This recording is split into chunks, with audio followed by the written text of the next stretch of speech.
Congratulations to the Green Bay Packers. They did a good job tonight. They played good football, and we came up short. Thought our guys played hard. We just didn't always play, the way we're capable of playing in some instances. But extremely proud of our football team and the way they worked throughout this year to represent our organization, to represent our state. With the effort that they gave, every single week over the course of this season, including tonight. These guys never let anyone put limitations on what they could achieve, and they played as hard as they could and tried to do the very best they could to give us a chance to win. And I told them that after the game, we are all extremely proud of every one of them. And tough loss, not the way we wanted our season to end, but because of the character of the men on this football team, there are a lot of things that we can learn from this 2012 season. So, Melissa, you pretty much said throughout the week you expected Christian to be able to go. At what point did you start to waver on that and wonder who's going to make it? Yesterday and today, yesterday he improved enough to where you think, okay, maybe. Then the day when we took him out, just wouldn't have been smart to put him at risk, and so we made the decision to go with Joe. Did he just tell you he couldn't throw? Was that the bottom line? Yeah, well, some of the things we asked him to do, he wasn't very good at getting them done. Things that we needed him to be able to do if we were going to put him out there. So just wasn't the right thing to do. What specifically is bothering him with the elbow? He's got some tightness, some swelling in that area that it's gone down quite a bit, but still not to the point where he has full range. So it limits some of the throws he can make, and would make it very difficult for him to really run our offense. Plus, the first drive, you guys ran some what looked like read options. Mm-hmm. I think the first 8 plays were running plays. Looked like the Packers were very disoriented by that. Do you regret not kind of sticking with that more and asking, Joe to be more of a conventional passer the rest of the game? We mixed some of those read options along the way, Jim. But at some point, you like to be able to complete some passes. You still need to be able to complete some passes. And you're right, early on, we did have them a little bit off balance. But we had some opportunities in the passing game. We just couldn't connect. And when we did run read option, we did have some success. So you can always say you could do a little bit more, but there were opportunities in the passing game as well.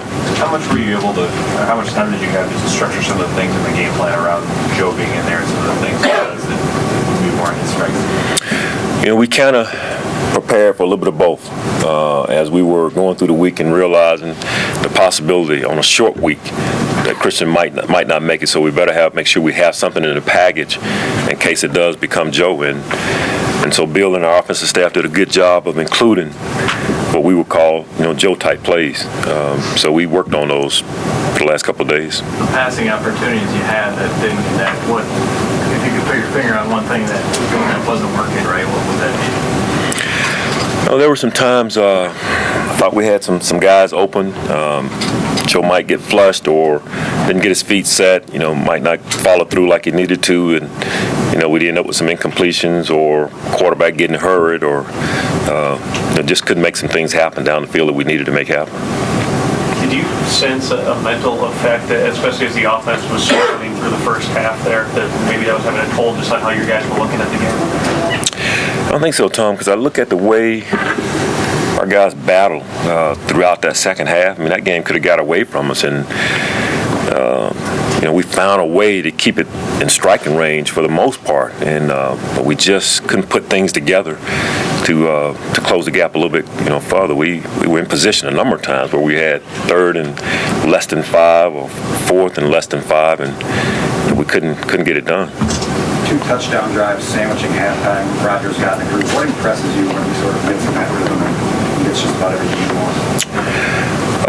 He's a very accurate passer, but his ability to throw on the run is the thing that sticks out. I mean, you can get him moving around like you want to, but his ability to make throws on the run creates a lot of problems for your defense because guys end up uncovering even when you get a good pass rush. It just creates a lot of problems, his ability to be able to throw as well as he does on the run. That's the thing with Christian. It wasn't a pain thing. It was a physical limitation thing. Yes. Leslie, when you have a guy that hasn't thrown a pass all season, the odds just almost insurmountable, given the conditions, given the situation, that he can come in and perform at a high level against Aaron Rodgers here tonight?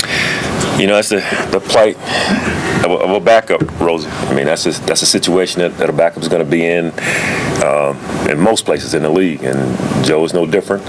You've got to get your reps in practice, and you got to be ready every week because you're always one play away from having to go in there, and you just hope that the guy you have in that backup role can get it done. And you know, we came up short tonight.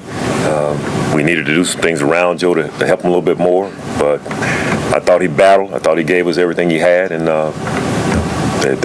we lost to a good football team. What were they able to do to slow Adrian down? It looked like they were just maybe a little more set on that gaps than they've been in the last two games. Yeah, they did a good job of getting people in the gaps. I mean, it looked like a lot of the same things we had seen. You know, 8 guys in the box, whether it was Woodson or Burnett or whoever it was just another guy. Same things we've seen from them throughout. We just, you know, when people are doing that, you like to create a little balance just to loosen them up a little bit, and we couldn't get that done on a consistent basis tonight. Leslie, you guys have done such a good job playing clean football over the past 4 weeks. In this game, you have Kevin has an offside penalty, Jasper's extra on the extra, the field goal, Cheryl's muffs a punt. What do you attribute that pattern or those just isolated things? Man, you know, we gave up 14 points after we should have been off the field at 3rd and 2, and then that play you mentioned with Jasper, just it is uncharacteristic. We've done a good job with penalties this year, and Marcus he's been great catching punts. I mean, you never really have to worry about him fielding punts, and you know, those are things you don't want to see happen. Unforced errors in a game like this, it's going to kill you against a good football team. And you know, for whatever reason, it happened to us tonight, and I don't know if I can put my finger on one reason why it would have happened. What was the communication or the issue with Jasper coming off late? We needed to get one of our defensive ends off the field, and we had 2 defensive ends on the field that played the same position, but one of them needed to come off the field. Jasper's the guy who counts to make sure we don't have 12. So if he knows we have 12, he's got to be the guy to run off the field. Did Harrison come out? I know he went back in the game, but he just had a leg tighten up on him. Yep. He's fine. So, all right. Thank you, guys.